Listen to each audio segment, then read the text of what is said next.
नमस्कार माझ्या सर्वांना, मी शिवानी. गावाकडच्या स्वादमध्ये आपलं खूप खूप मनापासून स्वागत आहे. तर आज मी तुमच्यासोबत शेअर करत आहे साबुदाणा पकोड्याची रेसिपी.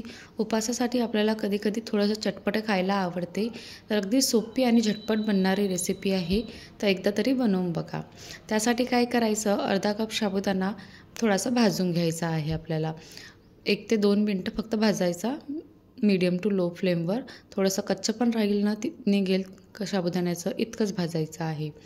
भाजून झाल्यानंतर मी गॅस बंद केली आणि याला थोडं थंड होऊ दिलं. थंड झाल्यानंतर मिक्सरच्या भांड्यामध्ये टाकून याचा आपल्याला बारीक असा पावडर तयार करून घ्यायचा आहे. नंतर काय करायचं, उकळलेले आलू घ्यायचे 3 ते 4 आणि त्यालासुद्धा असं किसून घ्यायचं आहे. सपोज तुमच्याकडे उकळले आलू नसेल ना, तर तुम्ही काय करायचं, साबुदाणा जेव्हा आपण बारीक करतो ना, तर साबुदाणा थोडासा बारीक झाला, दरदरासा झाला की त्यामध्ये कच्चा आलू त्यामध्ये टाकू शकता तुम्ही. कच्चा आलू बारीक बारीक तुकडे करून ते टाकायचे आणि त्याला बारीक करायचं थोडंसं हलकंसं पाणी घालून.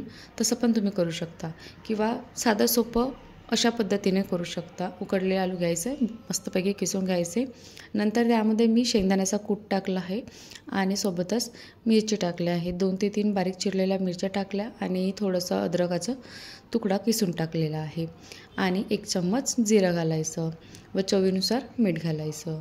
यामध्ये तुम्ही साबुदाण्याच्या पिठाच्या ऐवजी शिंगाड्याचं जे पीठ असते ना, ते सुद्धा तुम्ही टाकू शकता. सपोज तुमच्याकडे साबुदाण्याचं पीठ नसेल कदाचित, तर शिंगाड्याचं पीठ असेल तर ते तुम्ही टाकलं तरी पकोडे छान होतात. किंवा मग अर्धं शिंगाड्याचं पीठ न अर्धं साबुदाण्याचं पीठ असं पण तुम्ही करू शकता. आता मी साबुदाण्याचं पीठ टाकल्यानंतर हे सर्व अगोदर मिक्स करून घेतलं आणि नंतर गरजेनुसार थोडंसंच पाणी टाकलं. कमीत कमी 2 ते 3 चम्मच पाणी टाकलं मी यामध्ये.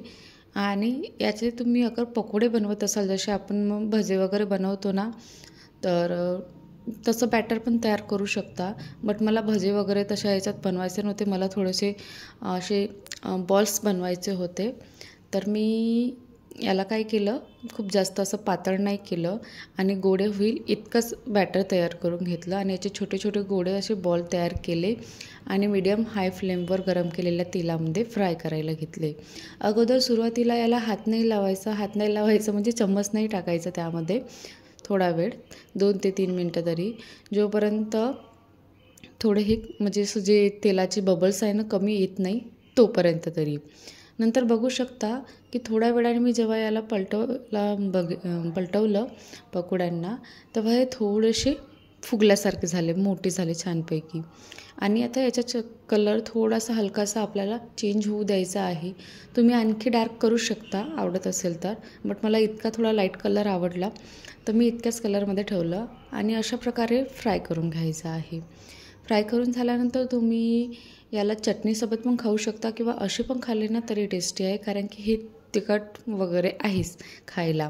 जसे पकोडे असतात ना, आपण भजे वगैरे खातो तशाच प्रकारे आहे. किंवा तुम्ही चटणीसुद्धा बनवू शकता यामध्ये. कशी वाटली तुम्हाला आजची रेसिपी? आवडली असेल ना तर अशा पद्धतीने कधीतरी बनवून बघा आणि माझ्या चॅनेलला सबस्क्राईब करा.